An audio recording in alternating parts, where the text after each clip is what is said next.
N3, X3, plus dot, dot, dot, A and N, Xn equals D sub n.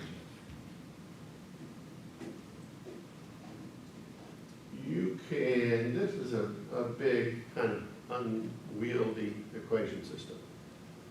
You could rewrite this in matrix algebra as follows.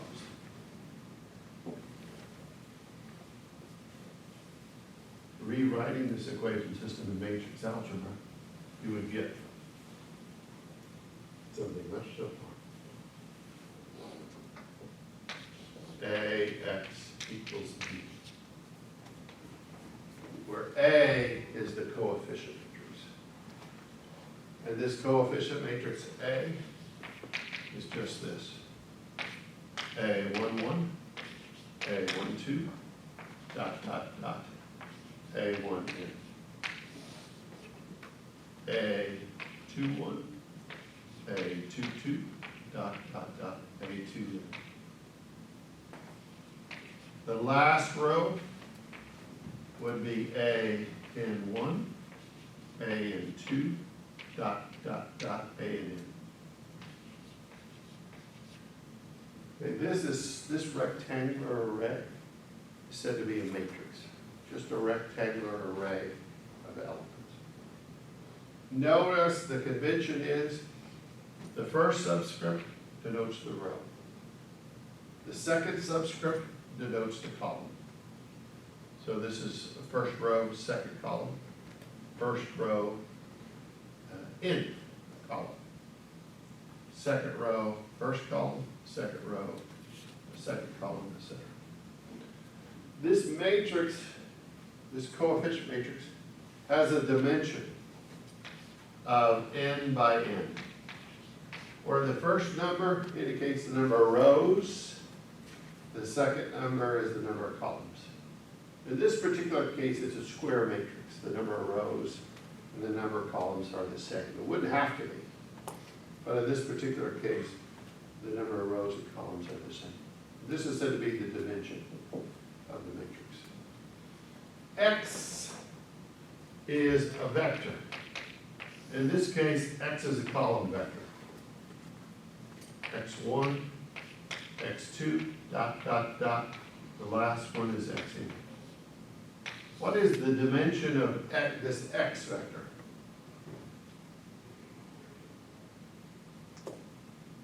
Anybody tell me? What's its dimension? N by 1. N by 1. It's n rows, only one column. It's said to be a column vector. When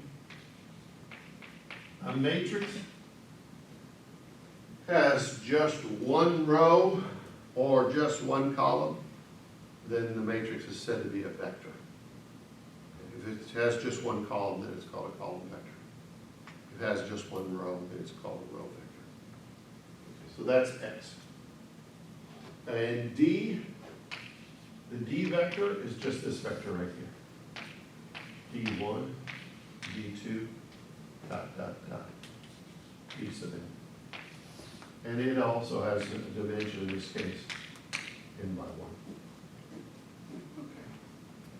So, one of the great advantages of matrix algebra is that it allows us to write very large equation systems using very simple notation. AX equals D is much simpler than writing out all of this. Even though I use the dot, dot, dot to simplify it a lot, there's still an awful lot of terms in there. And our minds are limited. And if you can find devices that simplify the number of variables, that will greatly aid our thinking about them. So matrix algebra, it's a very compact notation. Now, let me just spend a minute on what matrix multiplication is. If you have two matrices, A and B, you can multiply the two matrices times each other. So long as the dimensions are appropriate. So let me just explain what this means. This is the lead matrix, this is the lag matrix. In order for these two matrices to be, for matrix multiplication to be defined, the number of columns in the lead matrix has to be the same as the number of rows in the lag matrix. B here is the lag matrix. There's a simple way to remember this. If you just write the dimensions underneath the two matrices, say matrix A is 2 by 4. Then the lead matrix has 2 rows, 4 columns. The lag matrix, this number here has to be a 4. This number could be anything, but these two numbers have to be the same. Or you could say the number of columns in the lead matrix has to be equal to the number of rows in the lag matrix. Those two inner numbers have to be the same for it to be defined. And this will also allow you to determine the product matrix. The dimension of the product matrix is just given by the two outer numbers. In this case, it would be 2 by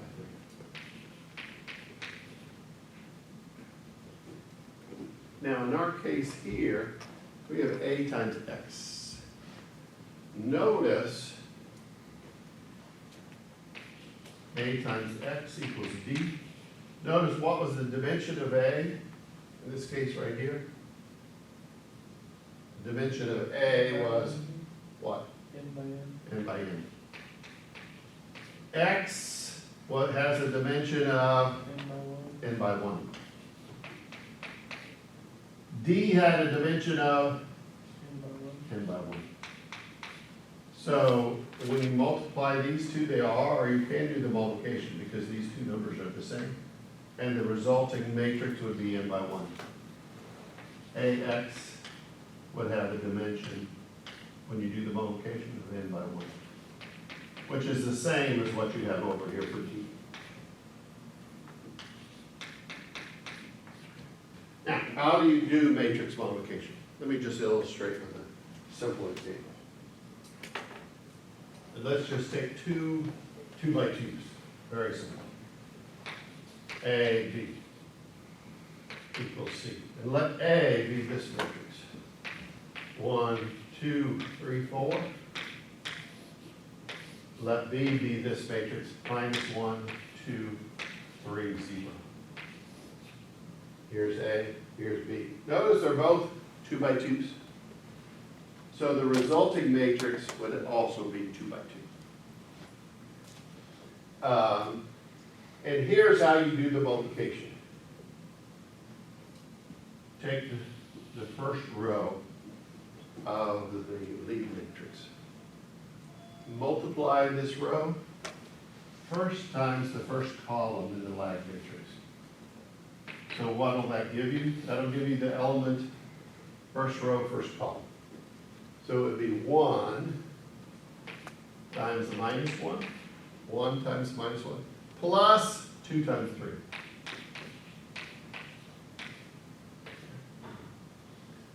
The next element, I like to start with the top row of the lead matrix.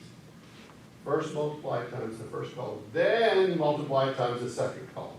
That'll give you this, I'll leave a space here. That'll give you this element here. 1 times 2 plus 2 times 0. Okay, you're done with the first row because there are only 2 columns in the lag matrix. So now you go to the second row. Multiply the second row times the first column. That'll give us 3 times a minus 1 plus 4 times 3. Then second row times second column. That'll give us 3 times 2 plus 4 times 0. So let's just simplify this. This is minus 1 plus 6 would be 5. This is 2 plus 0 is 2. This is minus 3 plus 12, that would be 9. And this is 6 plus 0, 6. So that's your matrix C. Notice C is 2 by 2. That's a matrix multiplication. So when you multiply this matrix here times x, you get AX. You take the first row, multiply it times the first column. Here there's only one column. So what do you get? A11 x1 plus A12 x2 plus A13 x3 plus dot dot dot dot plus A1n xn. In other words, that you just reproduce that first equation the way I wrote it out initially. Equals D1. Okay. It's just the basics. Now, one more thing we've already discussed. You could take the determinant of square matrices. The matrix is square. You can always take the determinant. And the determinant of A is just written this way.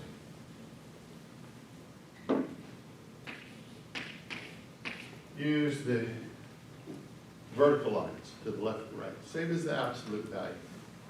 Only in this context we understand this means determinant of A. The determinant of A is a real number associated with the square matrices. Okay, the determinant can be positive, can be negative. Sometimes it might be 0. Okay. Let me show you in this example right here. Matrix A, in this example, A was defined to be this. So the determinant of A would be this determinant. 1, 2, 3, 4. And the way you calculate determinants of 2 by 2 matrices, take this element times that, you get 1 times 4, minus this element times that. So in this case, it's 4 minus 6 minus 2. That would be the determinant of that matrix. Getting the determinant of 2 by 2s, very easy.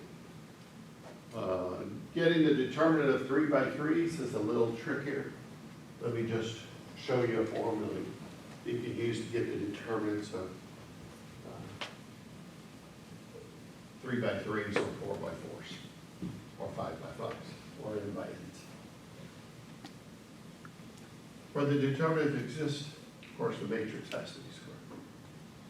So let's take a case where you want to get the determinant of a 3 by 3. And let me just take this example. 1, 2, 3, 4, 5, 6, 7, 8, 9. Of course, there's no need for the elements to increase by 1 unit, the way I illustrated here. But this is just an example. You could calculate the determinant in this case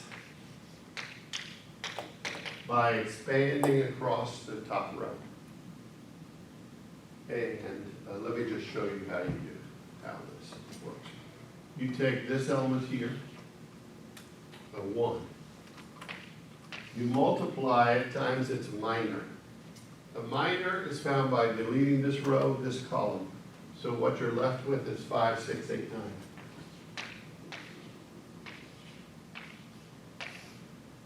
Okay.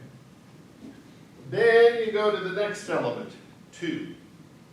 But this is the second element, so you have to change that to a minus 2. And you multiply that minus 2 by its element. It's a minor. Its minor is found by deleting first row, second column. So it's minus 4, 6, 7,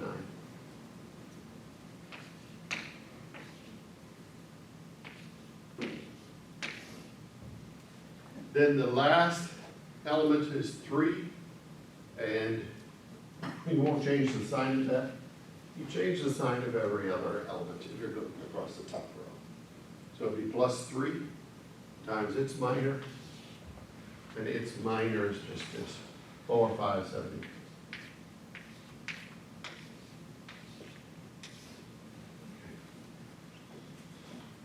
8. So let's work out what this is. By coincidence, this works out to be 0, but let's just verify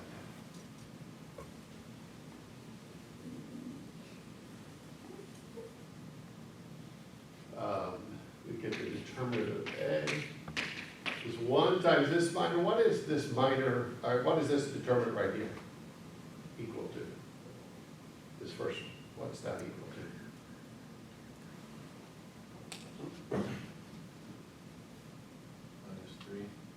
Okay, minus 3. It's 5 times 9, that's 45, minus 48, which would be minus 3. So it's 1 times a minus 3. Minus 2 times what's the value of that determinant? 4, 6, 7, 9. What is that?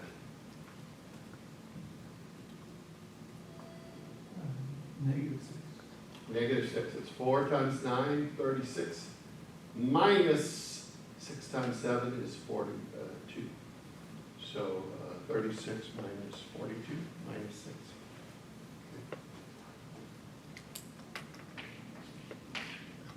Plus 3 times this determinant right here, which is what? 32 minus 35, so that's a negative 3. Okay, so what do we get? We get a minus 3. This plus 12 minus 9. And it just happens to be 0. So that's how you calculate determinants of 3 by 3 matrices. In fact, this procedure could be used to calculate the determinant of a 4 by 4 or 5 by 5. It would be very tedious, but you could do that. Okay. You just take each element in the first row, multiply it by its minor. Realizing that you have to change the sign of every other element. This will be a plus 1, minus 2, plus 3. If the next element were a minus 4, you'd change that to a plus 4. And you multiply it by its minor. So this is how you calculate determinants. Dr. Lisa? Yes. So the minors are always the numbers that aren't in the row or column that the element is in? Yes, So if exactly it's right. a 4 by 4, then the minors would be? 3, each of the minors would be 3 by 3s. But you know how to calculate a 3 by 3 determinant. Right. Tedious.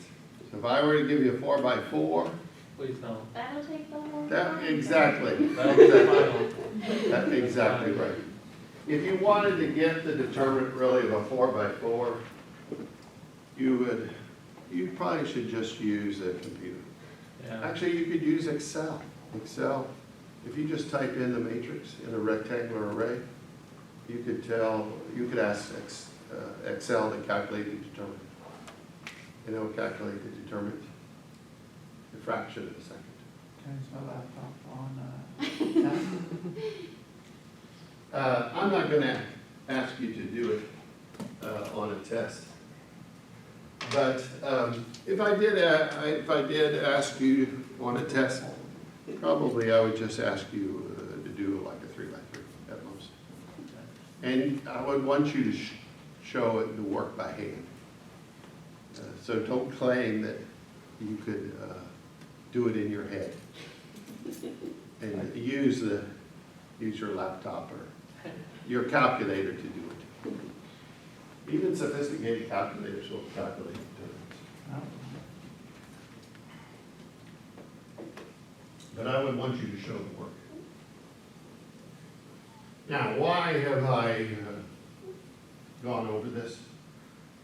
Well, the reason is because both the second order total differential as well as the second order condition involve matrices and terms. If we go back to this simple case right here, go back to this quadratic form. A quadratic form in two variables, u and v, can be written as a u squared plus 2auv plus bv squared. Another way of writing that quadratic form in matrix algebra is this. You could rewrite this as follows. U times v, a row vector, u times v, times this matrix, A, H, H, B,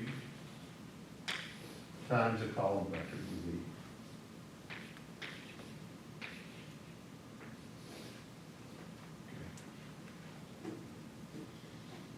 And using matrix algebra, this is the way you write the quadratic form. So just practice and verify this. Well, notice this is a 1 by 2. This is a 2 by 2. This is a 2 by 1. So when you multiply this times this, you get a 1 by 2. And a 1 by 2 times a 2 by 1 is a 1 by 1. And doing this multiplication, you'll see you get exactly this. So spend a minute or two verifying that.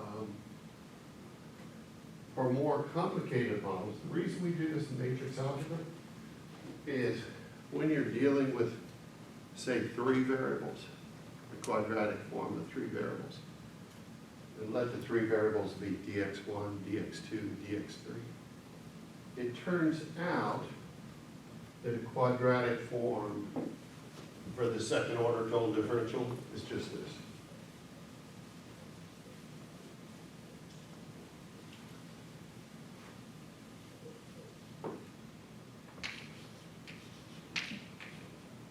You could write, this is from this case here.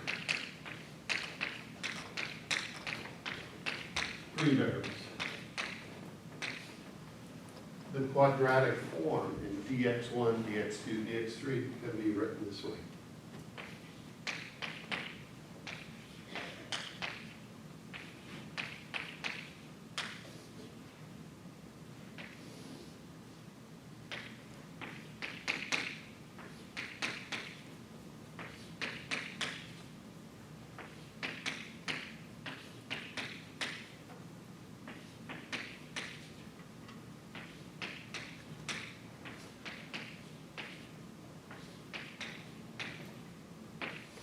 This matrix here, that's just your Hessian matrix. And then what you will have on the very right